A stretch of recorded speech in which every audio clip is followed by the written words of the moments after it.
കൊല്ലത്ത് Prithviraj Kalyan silks inauguration വന്നപ്പോഴത്തേക്ക് ഒടുക്കത്താളായിരുന്നു. Media pass കിട്ടാത്തതുകൊണ്ട് എനിക്ക് അകത്ത് കയറി പറ്റാൻ പറ്റിയില്ല. പിന്നെ നമ്മൾ പുറത്തായിപ്പോയി. നമ്മൾ വെറുതെ വിടുമോ, നമ്മൾ മതിലിൻ്റെ വണ്ടേ വലിഞ്ഞ് കയറി. പിന്നെ നമ്മുടെ സാധനമുണ്ട്, ഏത് 70-100. അപ്പോൾ അത് വെച്ചൊരു വീഡിയോ വരെ പിടിച്ചു. അപ്പോൾ ആ ഔട്ട് കണ്ടപ്പോൾ ഭയങ്കര സന്തോഷമായി. അപ്പോൾ ആ ഔട്ട് നേരത്തെ കാണിച്ചിരുന്നു. ഞാൻ ഒന്നുകൂടി ആ ഒരു എൻട്രി മാത്രം ഒന്ന് കാണിക്കാം. ഓക്കെ, കണ്ടെന്ന് അഭിപ്രായം പറയുക.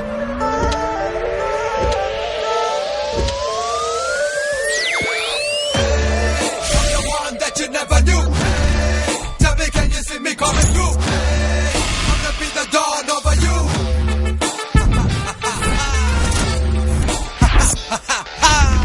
Step aside, give it away, give it up me. Step aside, cause I'm coming to get ya. See?